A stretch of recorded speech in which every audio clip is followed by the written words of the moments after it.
আমি এই জালটা বাঁধতেছি এখন। গাছগুলো সৌন্দর্যভাবে গাছের মাথার পাশে উঠবে, তাতে ফলটাও সুন্দরভাবে দাঁড়িয়ে থাকবে। আর আমরা এখানে প্রত্যেকদিন কাজ করি, 450 টাকা মজুরি পাই প্রত্যেক দিন। এখানে অনেক শ্রমিক আমরা কাজ করি। দ্বিতীয়, এই মাছান দিলে ভালো ফসল পাওয়া যায়। দ্বিতীয় কথা হচ্ছে এখানে ফলটা পরিষ্কার পরিচ্ছন্ন থাকে, ভালো বেচাকেনা হয়। বন্ধুরা, আজ জানাবো শশা চাষের গল্প। আমি আছি সাতক্ষীরার কলারো উপজেলার কামারআলী এলাকার কৃষক আব্দুল ছাত্তার ভাইয়ের সেই শশা খেতে। শশা একদিকে যেমন শরীর সতেজ রাখে, অন্যদিকে শরীরের ঠান্ডা ভাব বজায় রাখে।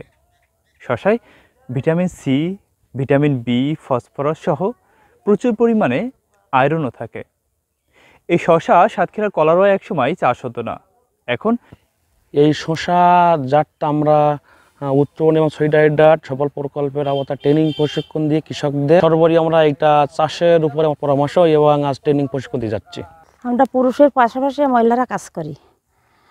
ওই শশা তুলি, গাছ বাঁধি আমরা, তারপরে এলু ঘাস নিংড়ুই, আবার গালু এই বিভিন্ন কাজ আমরা করি। যা যা কাজ আছে সব আমরা করি। এখান থেকে আমরা 300 টাকা পাই। চাষ হচ্ছে ঘেরের পাড়সহ পতিত জায়গায়।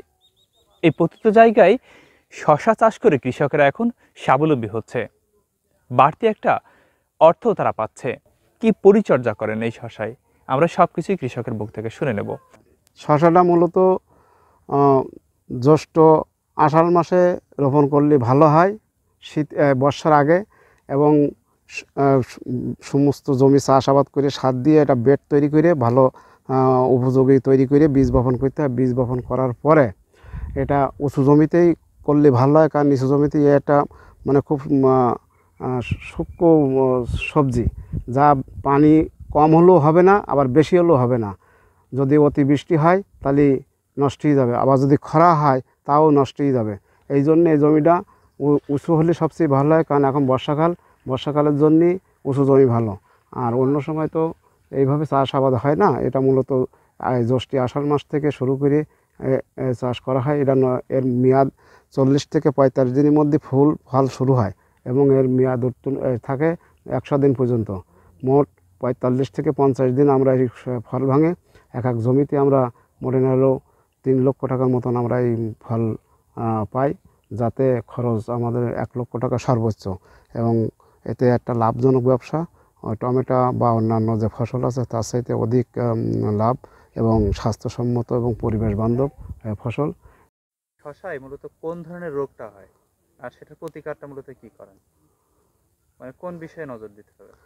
শশাটা মূলত এতে প্রতিকারক মানে এটা ওই পাতার বিভিন্ন কুচি মারা বা বিভিন্ন ওই ছত্রাকনাশক একটা রোগ লাগে, তাতে আমরা ওই এসিআই বা সিনজেন্টা কোম্পানি বিভিন্ন ওই ছত্রাকনাশক যে ওষুধ আছে তাই ব্যবহার করলে এটা সেরে যায়। এটাও কোনো খুব অন্যান্য ফসলে যেরকম গুরুত্বপূর্ণ পোকা, ধানে বিভিন্ন জমিতে ধানে পোকা লাগলে সে অনেক ক্ষেত্রে ধান আদৌ পাওয়া যায় না। আর শশায় এই ধরনের পোকা খুব বেশি লাগে না। এটা একটু গাছের পাতাগুলো বিভিন্ন সাইজের কুচি মারে।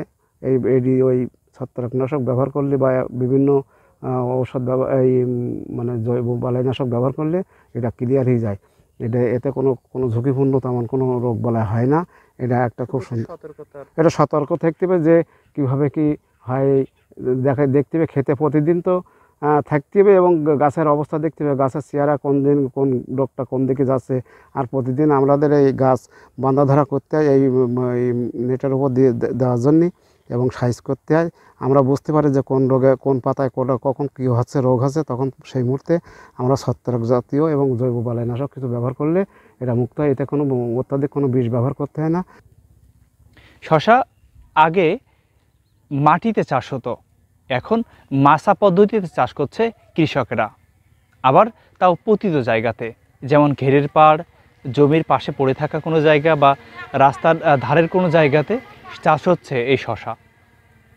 শশা এখন অত্যন্ত সম্ভাবনাময় একটি ফসল, যা এতক্ষণ কৃষক সহ এর সাথে সংশ্লিষ্ট যারা রয়েছে এই কৃষি সম্প্রসারণ অধিদপ্তরের কর্মকর্তারা বলছিলেন, আপনারা সকলেই শুনছিলেন।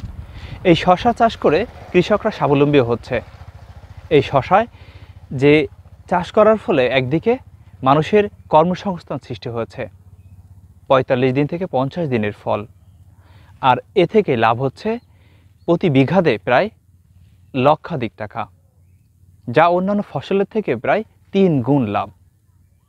অনেক সম্ভাবনাময় এই ফসল শশা, আগামীতে আরও চাষাবাদ বাড়বে, পতিত জায়গাগুলো আর পতিত থাকবে না, সেখানেও এই মৌসুমে শশার আবাদ হবে, কৃষকরাও স্বাবলম্বী হবে, এমনটাই মনে করছে কৃষি সম্প্রসারণ অধিদপ্তরের কর্মকর্তা সহ কৃষি বিজ্ঞানীরা। তো আপনাদেরকে জানাচ্ছিলাম এই শশা চাষের গল্প। আমরা চাই কৃষকরা স্বাবলম্বী হোক, তাহলে রাষ্ট্রও একসময় অর্থনৈতিকভাবে স্বাবলম্বী হবে। তো আজ এ পর্যন্ত, দেখা হবে নতুন কোনো অনুষ্ঠানে, নতুন কোনো পর্বে। সেই পর্যন্ত আপনারা ভালো থাকুন, সুস্থ থাকুন। আল্লাহ হাফেজ।